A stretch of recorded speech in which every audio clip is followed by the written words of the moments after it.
Hey, folks, today's show is sponsored by PetSmart, an essential retailer. PetSmart.com has everything your pet needs right when you need it.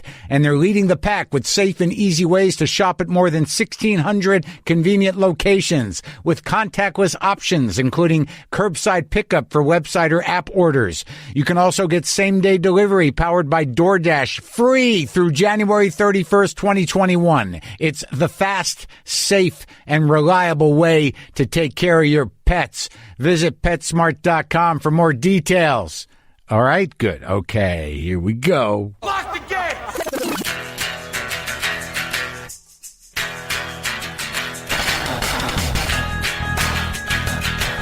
All right, let's do this. How are you, what the fuckers, what the fuck buddies, what the fuck nicks, what the fucksters?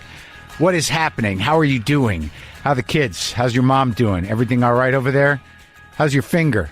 Did it heal right? Did you have to splint it? Did you have to splint your finger? Don't stick it in that thing next time. Seriously. How's that burn? Is that burn okay? What happened to your hair? Well, maybe you wait. You don't cut it yourself next time. I know it was just the bangs, but it's. I'm just being honest with you. But what fucking difference does it make? It's not like you're going out anyways, right? Do whatever you want with it. You know what? Why don't you go into the bathroom and cut your hair in a way that'll just make you laugh and laugh and laugh, and then just leave it that way for a while. And then the next time you do a Zoom with somebody, a family friend, they'll be like, is she okay? Is he okay? What's with the haircut? And you can just be like, what haircut? And it'll be so funny. You got to entertain yourself during these times because the creeping darkness is still among us. Good morning. Good afternoon. How's it going? You okay? You staying in shape? Enough with the comfort food, right? Enough with it. Enough with it. Okay? I'm tired of feeling slightly bloated, slightly filled up. I'm tired. The creeping darkness is still with us. Look, first of all, some of you were expecting William Zabka today, and Zabka had to cancel. Zabka is shooting another season of Cobra Kai, and as we know, or as I know, you think you can do something, you think you got an hour, and then the schedule changes and you don't. So we're looking to reschedule that, okay? It's going to happen. Today in his place, for those of you who are expecting William Zabka, well, don't be disappointed because we've got Rick Glassman. That's right, Rick Glassman. Yeah. Rick Glassman. Are you like, holy shit, Rick Glassman? Yup, Rick Glassman. He's a comedian who I had sort of a rocky start with, and he's got a podcast. It's called the Take Your Shoes Off podcast. And we met at the Comedy Store in it was not a great first meeting, but I grew to like the kid. The kid annoyed himself right into my heart. And I did his podcast, and I was surprisingly goofy, surprised everyone, myself included. And now he's on my show. He came through in a pinch. We're running tight these days, week to week, man. We got a few in the can, but some people got to be dropped on certain days. When someone needs to be dropped on a certain day, you drop them on that day. So Rick is here, and we had a nice conversation. Nice Jewish guy, dirty, filthy Jewish kid. With the autism. We get into it.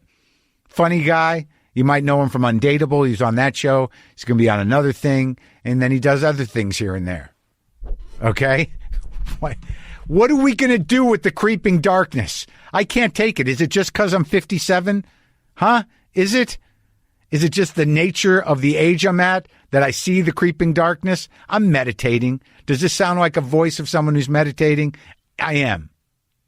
I'm yogaing. I'm doing the yogas. I do the yogas in the morning. I do 4 to 5 yogas, yoga flows.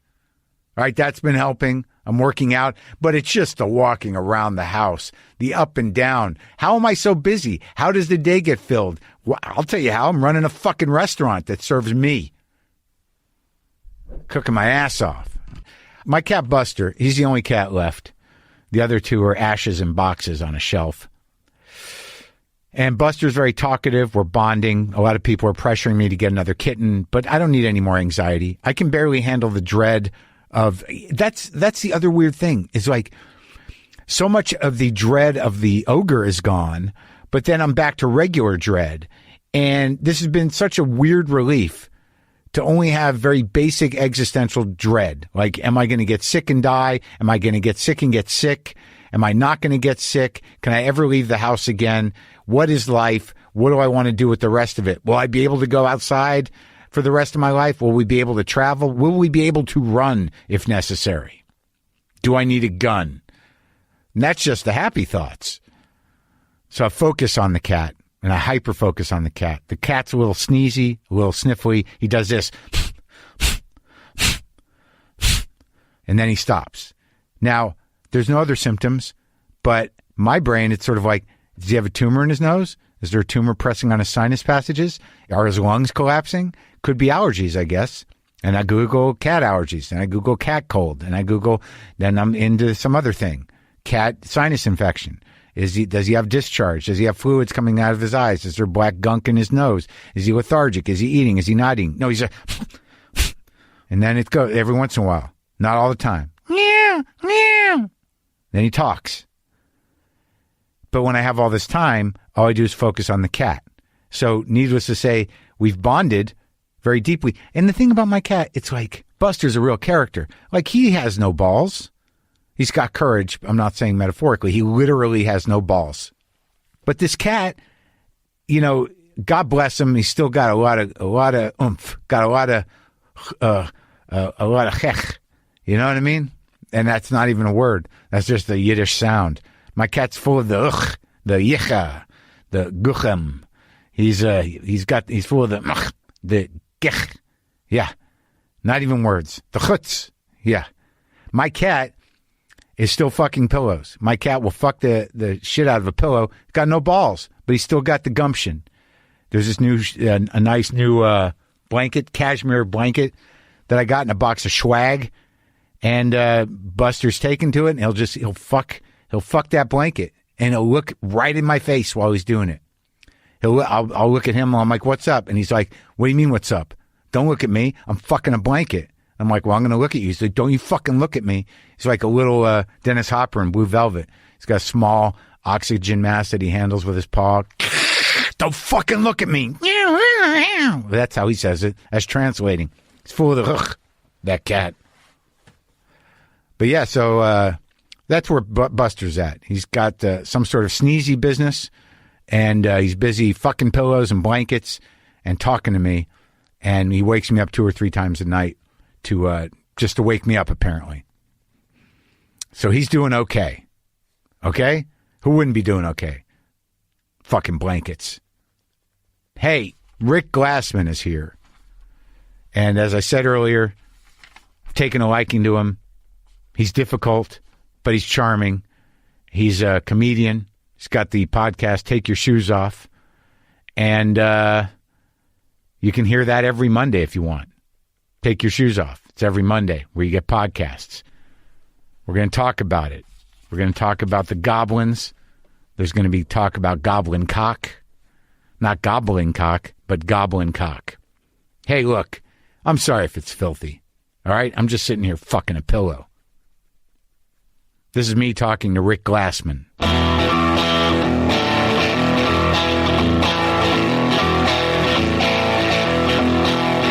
I got a little cocky by taking my jacket off.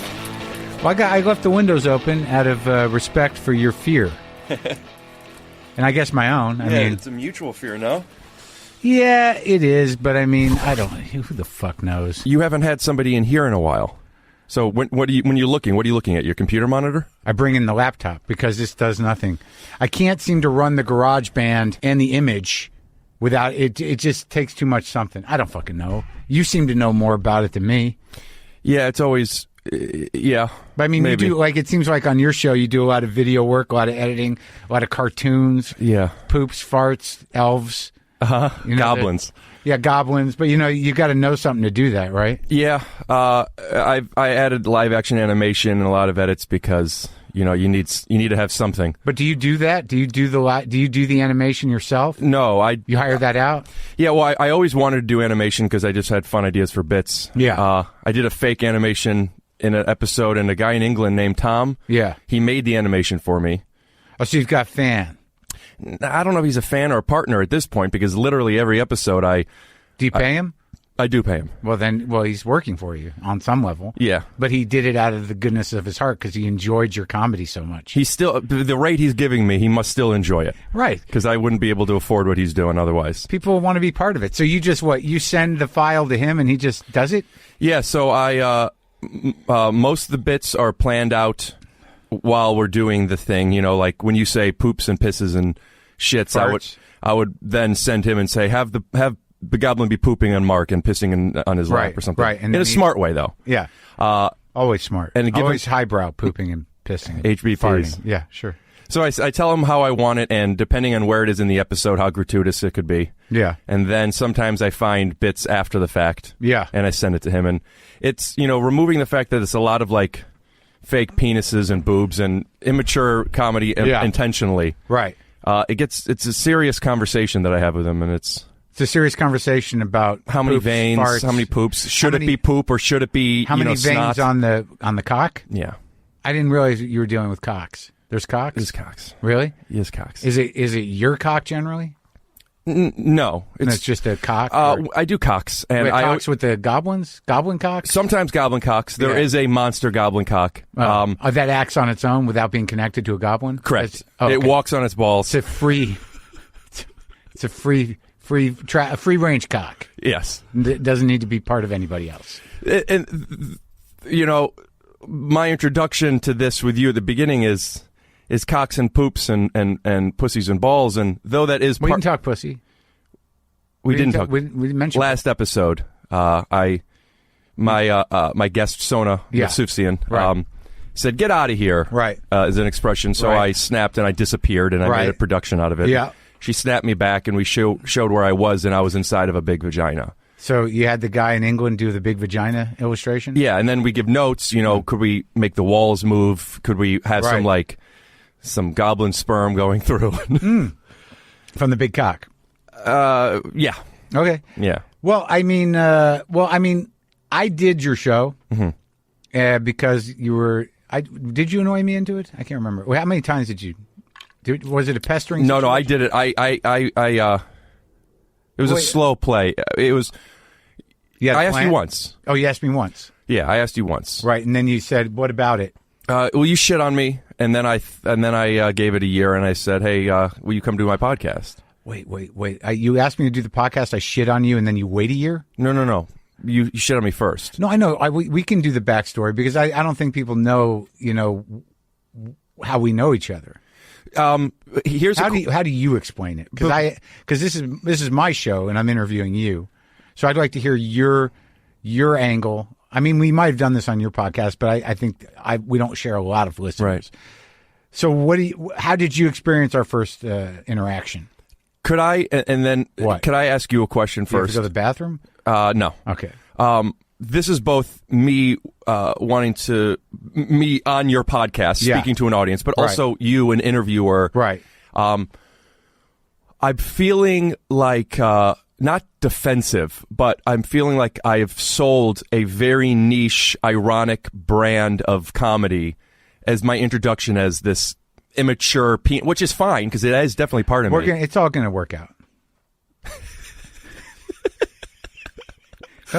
Don't worry, we got time. We're gonna ease into it, buddy. Until you said that, I didn't even realize I was worried about. Yeah, that's what's happening. There's a worry. I think I'm trying to understand something. I'm just worried. We all know that you're a highly sophisticated, very deep, multi-dimensional Jewish man. Here's where I would animate just big goblin dicks walking between us. So why is that then? Why do you temper it like that? Why dynamics? Is it dynamics? Yeah, it really is. Are you afraid to be sincere? No, I seek. Are you afraid that people are not going to watch it if you don't counter the sincerity with goblin dicks and being in a vagina? If there was a fear, and I don't know if fear is the right word, but let's say it is. Okay. It's less about people won't watch it and more about if they do, will they... I'm insecure about making stuff that isn't special. Uh-huh. And because you're special? I want to think so.